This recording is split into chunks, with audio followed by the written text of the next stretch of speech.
Tumanda 2025-yil davomida qishloq xo'jaligi sohalarida amalga oshirilgan ishlar yuzasidan qisqacha ma'lumot bermoqchiman. O'zbekiston Respublikasi Prezidentining qishloq xo'jaligini rivojlantirish, oziq-ovqat xavfsizligini ta'minlash, qishloq xo'jaligi mahsulotlari ishlab chiqarish hajmlarini oshirish hamda ichki bozorni mahalliy mahsulotlar bilan barqaror ta'minlashga qaratilgan farmon va qarorlari, shuningdek O'zbekiston Respublikasi Vazirlar Mahkamasining tegishli qarorlari ijrosini ta'minlash maqsadida o'tgan 2025-yilda tumanda qishloq xo'jaligi yer maydonlaridan oqilona va samarali foydalanishni ta'minlash, ekinlarni joylashtirishning maqsadli ko'rsatkichlariga amal qilish orqali fermer va dehqon xo'jaliklari tomonidan qishloq xo'jaligi mahsulotlari yetishtirish bo'yicha salmoqli ishlar amalga oshirildi. Jumladan qishloq xo'jaligi ekin maydonlaridan samarali foydalanish bo'yicha tumanda yer balansi asosan 2025-yil 1-yanvar holatiga qishloq xo'jaligi toifasidagi umumiy ekin maydoni 35.660 gektar bo'lib, shundan 3.820 gektari suvli maydonni tashkil etadi. Bunda 166 ta fermer xo'jaliklari hamda 81 ta qishloq xo'jaligi korxonalari 31.000 gektar yer maydonlaridan ijara asosida foydalanib kelmoqdalar. Bundan tashqari 1215 gektar tomorqa yerlari, 800 gektar yer maydonida ijara asosida dehqon xo'jaliklari faoliyat yuritadi. 2025-yilda fermer xo'jaliklari va boshqa qishloq xo'jaligi yer egalari tomonidan suvli maydonlarda bahor mavsumida 100 gektar boshoqli don, 750 gektarda sabzavot, 160 gektar poliz ekinlari, 73 gektar maydonda kartoshka, 893 gektar maydonda dukkakli ekinlar, 1140 gektar maydonda moyli ekinlar, 871 gektar maydonda oziqabop ekinlar ekildi. Bundan tashqari lalmi maydonlarda 6000 gektar boshoqli don, 7000 gektardan ortiq maydonda dukkakli va moyli ekinlar, 11200 gektar maydonda oziqabop, 831 gektar maydonda dorivor va ziravor ekinlar ekildi. Shuningdek 2025-yilda ertaki ekinlardan va g'alladan bo'shagan maydonlarda takroriy ekin sifatida 390 gektar maydonga sabzavot, poliz, kartoshka va boshqa ekinlar ekildi. Natijada 2025-yilda tumanda 27000 tonna sabzavot, 2500 tonna poliz, 4300 tonna boshoqli don, 3800 tonna meva rezavorlar, 2500 tonna uzum, 3500 tonna kartoshka, 10000 tonnadan ortiq dukkakli, moyli va boshqa oziq-ovqat ekin mahsulotlari yetishtirildi. Yer o'zlashtirish hamda yer maydonlarini qayta foydalanishga kiritish maqsadida 2025-yilda jami 1338 gektar bo'z, yaylov va adir yerlar o'zlashtirilishi hisobiga ekin maydonlari kengaytirildi.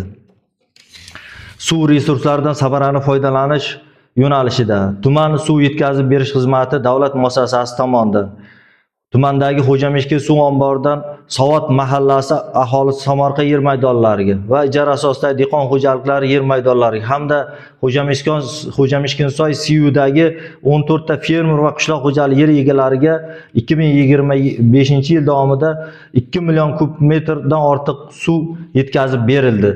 Shuningdek 2025-yilda suv resurslaridan tejamkorlik bilan oqilona foydalanish maqsadida fermer xo'jaliklar yer maydonlari hamda mahallalarning 14 kilometr ichki ariqlari beton qoplama va yopiq quvurlarga o'tkazildi. 1000 gektardan ortiq ekin maydonlarida suv tejamkor texnologiyalar joriy etilishi hisobiga yiliga qo'shimcha 0.6 million kub suv tejashga erishildi.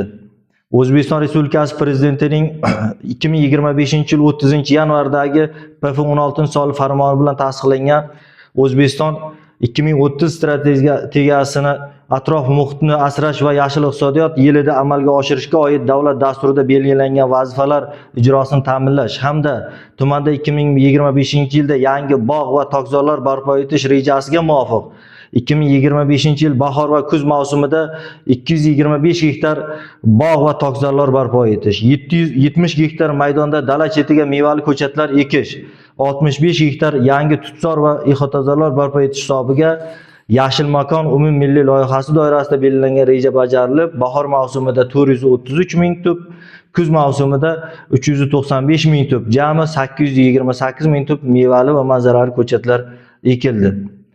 Chorvachilik yo'nalishida O'zbekiston Respublikasi Prezidentining 2025-yil 17-iyuldagi Mo'g'ulistonga oliy darajadagi tashrif davomida qishloq xo'jaligi va oziq-ovqat sohalarida erishilgan kelishuvlarni amalga oshirish chora-tadbirlari to'g'risidagi PQ 225-sonli qarori ijrosini ta'minlash maqsadida chorvachilik sub'ektlari tomonidan tumanga chetdan 1,5 ming bosh bayat zotli nasldor qo'ylar olib kelindi.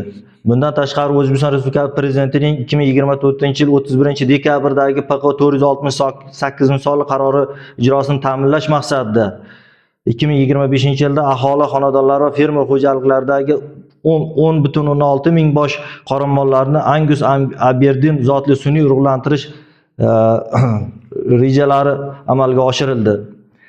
Yil yakuniga sun'iy urug'lantirish ishlari amalga oshirildi. Shuningdek, qaror ijrosida ko'rsatilgan 8 ta qiymati 3,5 milliardlik chorvachilik loyihalari ishga tushirildi. Buning hisobiga jami 10 ta doimiy, 14 ta mavsumiy ish o'rinlari yaratildi.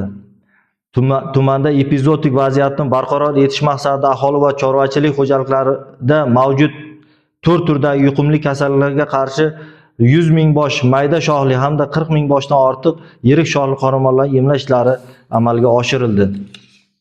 Tumanda veterinar chorvachilikni rivojlantirish chorvachilikda yillik o'sish sur'atini kamida 3,8% ga yetkazish maqsadida qoramollar bosh sonini 45 ming boshga, echki qo'y echki bosh sonini 105 ming boshga, parrandalar bosh sonini 76 ming boshga, go'sht ishlab chiqarish hajmini 6,2 ming tonnaga, sut ishlab chiqarish hajmini 12,7 ming tonnaga yetkazish, tuxum ishlab chiqarish hajmini 5,9 million donaga yetkazish bo'yicha belgilangan chora-tadbirlar natijasida 2025-yilda jami 6,3 ming tonna tirik vaznda go'sht, 39,3 ming tonna sut, 5,9 million dona tuxum yetishtirildi.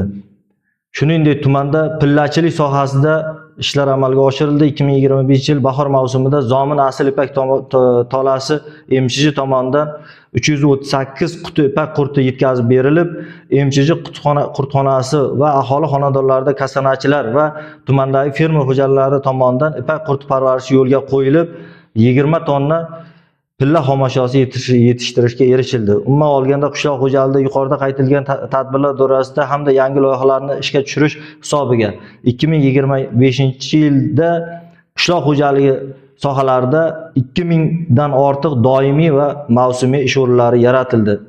Qishloq xo'jaligi mahsulotlarini ishlab chiqarish hajmi 830 milliardga yetkazilib, 103% ga bajarildi.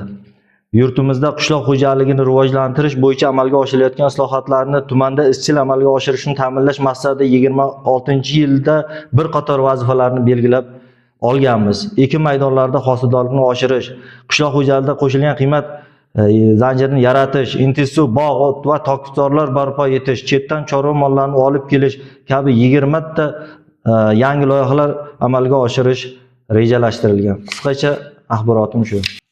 E'tiborlaringiz uchun rahmat.